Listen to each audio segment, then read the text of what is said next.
and we're gonna run Wildcat, and the guy forgetting to pitch the ball. I'm thinking he was supposed to pitch it, Ocho.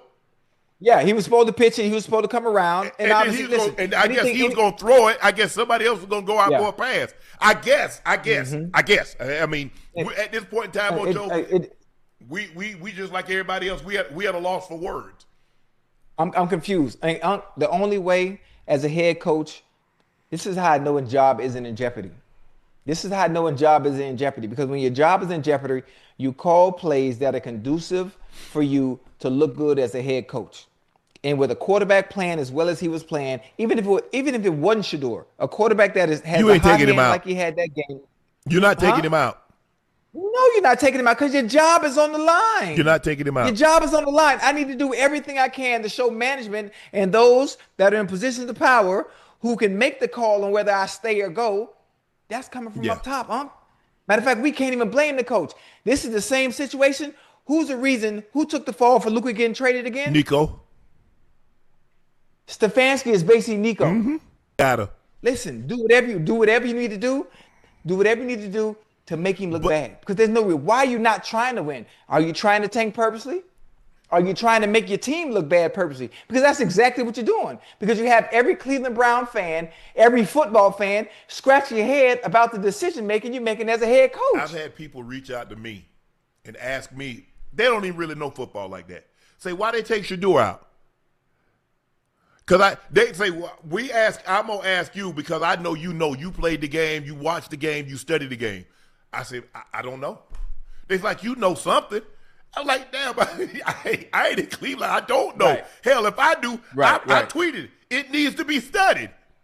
They need a DOJ, Department of Justice. I need y'all to open up an investigation in what the hell is going on in Cleveland. What the hell is Stefanski doing?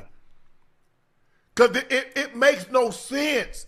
Even if you want to run the Wildcat, considering that your quarterback is playing at he's on fire. He's hotter than 4 foxes in a forest fire. That's how hot he is, Ocho. And you take him out. You take him out to do. Think about this, Ocho. You take him out to have somebody else throw a pass? Because that's what it looked like. If you was going to flip it to him, what was he going to do? Run it? Or he was going to run and put up and throw up, pull up and throw a pass. So that's what I need to know. He was going to throw it. Listen, he was gonna throw it to somebody. If Junkers it flipped the ball like it was supposed to, obviously misdirection. You know how well misdirection works when you're playing against the defense. That's extremely aggressive. Yes, extremely aggressive. You're hoping somebody misses assignment. And look, if you never, you brought me this far. You brought me this far. Yeah. If this is as far as you can take us, well, you brought us farther than I was. Yeah, I don't get it. I don't get it. And I just told you. It doesn't make – hold on, Ocho. Here's what Stefanski said about going for two, that last 2-point conversion. Let's take a listen to what he had to say. Yeah, it's a 2-point play. Didn't come through on our first 2-point play. Got to the second 2-point play. We didn't come through, but that's on me. Was that play call yours or Thomas? I'm responsible for all of it. No, I thought you turned over play calling duties. Now, it's been reported, Mary Kay, I need you to call. I need you to let us know, jump in the chat, because it was reported that he turned the play calling over to Tommy Reese, right? Isn't that the OC? So I know everything's on you, and you don't want to get into it. Get into it. What went into your thinking that when Shador Sanders had led you back from 14 down, he had led you back, what went into the decision to take him off the field and potentially have someone else throw a 2-point conversion? What went into your decision, Coach Stefanski?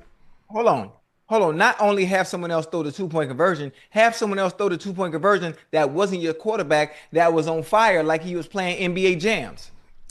Hold on, Unc. A play like that in college, I understand it. Yes. I understand because they don't see it coming. In the NFL, it's not working.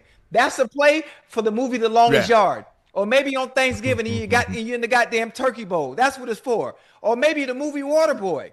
That's when you run a play like that. Not with a game on the line that you're actually trying to win and compete. Like, what are we doing? I swear for God, on my mama, rest in peace, I had to call 2 of my former coaches to get a better perspective on what they were doing, because you've been a head coach. Please explain to me You've been in that position before. If that was you, why do you call a play like that? And of course, they wouldn't give me an answer. They wanted to keep it PC. Like, come Well, first on, of all, man. you should have been in that number. So why the hell are you going? Why are you going for 2 on the first PAT?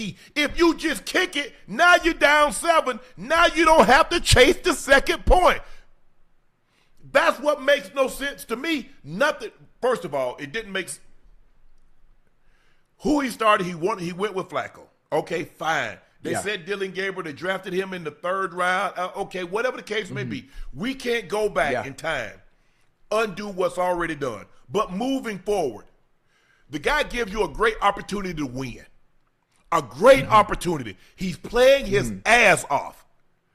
And you undercut him by taking him off the field. You undercut him by going for 2 when it's unnecessary. So I'm just trying to figure out, and I don't want to use the word sabotage, but I will say I'm trying to understand your rationale and your thought process, what goes into going for 2 the first time when you're only down 14, you kick the PAT, you're down 7. Okay, now you're down 8 because you didn't get the first PAT. I mean, the first 2-point conversion. So now you're down 8, you got to go for it. What goes into a rationale? After you see what your quarterback has done, why would you take him off the field? And as somebody that doesn't play the position, are you really trusting someone that hasn't thrown a pass to throw a pass in that situation, in that moment, at that juncture of the game? You really want to do that, Ocho? Is that really what you want to do, chat? Hell no. They doing that on purpose. They doing it on purpose. And it's just not this. Just think about since training camp. Just think about all the games they've continued to play. Their organization has continued to play, with Shador, just in general. They did not want Young Bull to be a starter because they understood if he gets the opportunity to play, the numbers you see him putting up, him getting an opportunity to play, he's going to give them their best chance to win. They don't want to win. Well, if they do want to win, they don't want to win with him behind center. That's the only answer I can think of for you to be pulling that kind of bull jive.